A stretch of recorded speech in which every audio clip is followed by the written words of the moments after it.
First up on the show, we'll talk to Ann Garrity with America in Bloom.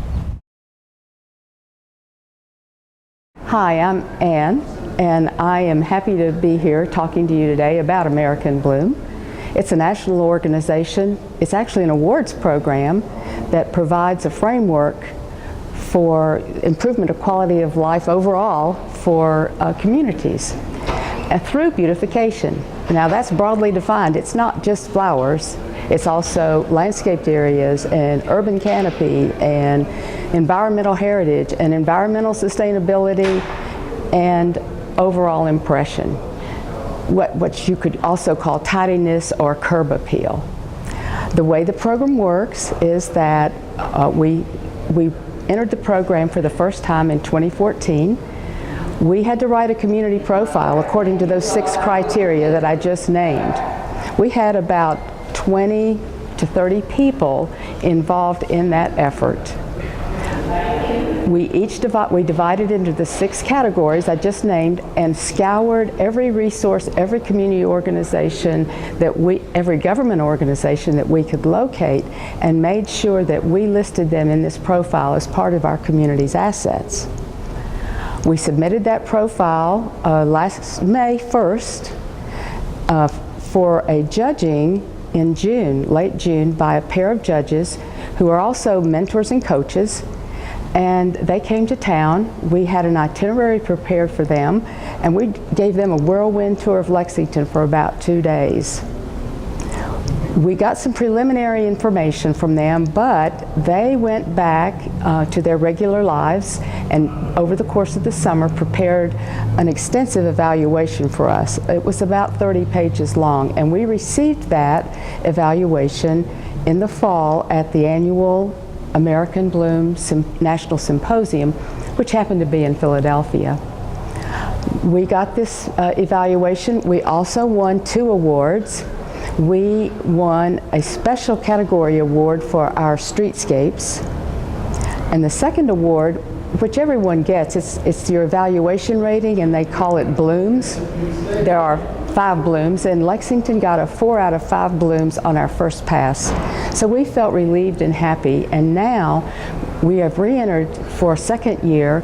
At the National Symposium, we found that there were about 60 other participating cities. Lexington was among the largest. And these cities do a variety of things locally to enhance their communities depending on what the needs are. Here in Lexington, at this point, we believe that we have many assets that help do the work on the ground to make our city beautiful, from government and organizations. However, we all operate in our own little bailiwicks, and so the way we think that we can help Lexington is by cataloging and being a clearinghouse for all kinds of information that relate to beautification. To that end, we have put the profile online. It is on a city website, and the easiest way to get there is to go to our Facebook page, which is America in Bloom Lexington. Search on that and you should get to our page, but you could also leave a message there if you have difficulty.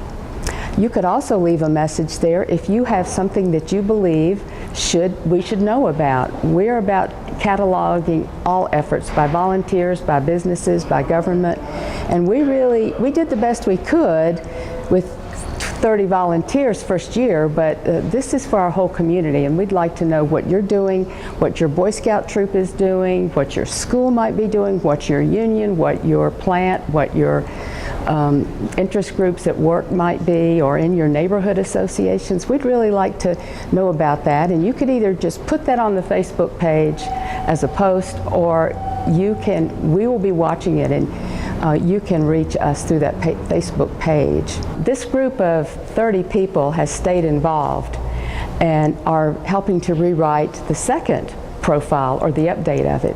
One of those people that's really been extremely helpful to us is Kathy Mobley, who is an employee of the Division of Parks and Recreation. And she helped work on the first profile as well as the second, and is now a partner for us in beautifying downtown. Hi, Ann. How are you today? I'm good.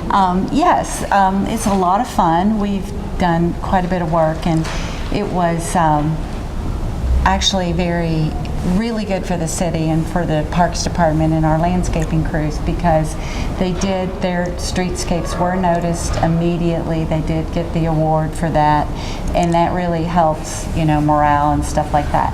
So we do have some plans for next year, or for this year when the judges come, and I was lucky enough to be one of the tour guides last year, and it was really a lot of fun, and so I kind of got to stay in the places and show them, and all of our different, with the horse parks and our city parks and our trees, and I think you guys did the historical things the next day. But yeah, it was great, and I hope to be a tour guide again this year.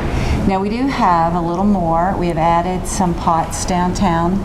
We now have on Main, Vine, and Limestone 295 flower pots that we maintain and take care of. We have 90 tree wells and 27 rain gardens. It's a lot. That we take care of. And then we put the hanging baskets up. There's 149 of those, and they'll be the same colors as last year because those really worked well.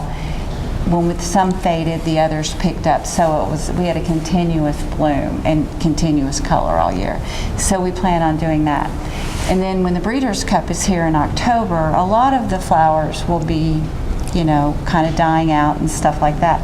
But we are going to have some backups, baskets, and we plan on using the purple and gold, so that the Breeders' Cup colors. So we want to blend in with that, and there will be a lot of events downtown. So we'll be down here quite a bit. But like you were saying, the volunteer groups and at Parks and Recreation, we use volunteer groups quite a bit. But there are so many out there that even I didn't know about. And once we started collecting all this information, it was great. I couldn't believe there were that many groups out there who were doing things.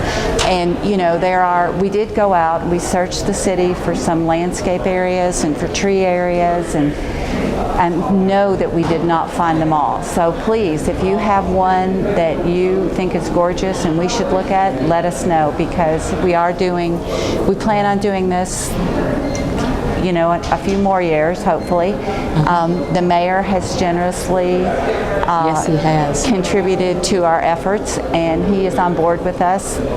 He's very interested and involved in landscaping and the downtown flowers and our beautification, and he loves our parks, and he's working with us to make those better. We also do, as the landscape crew, quite a bit out in the parks, in the community, in the medians and the corridors, and there are several groups, not just parks, water quality and our forestry department.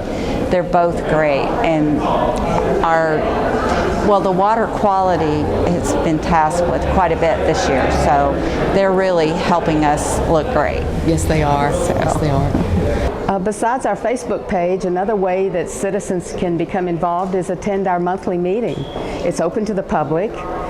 We meet on the second Monday of the month at 3 to 5 p.m. at the Baptist Health Works workout facility, which is in the old Joseph Beth location in Lexington Green. It would be helpful to know if you're coming, so if you don't mind to email me, it's pretty simple. It's ANNGARRITY@gmail.com. And I welcome your inquiry, and we will be happy to have you and have what information you might have to share with us or want to become involved. Bring pictures, whatever you'd like to share. I'm happy that with Kathy's help, we're going to have a booth at Thursday Night Live once a month. We're not sure which week it will be, but that's in the works as well, to help spread information about all the good that's going on in our community. So just be sure to follow us on Facebook and help us achieve the goal of making Lexington even more beautiful than it already is. Get out and plant flowers and trees.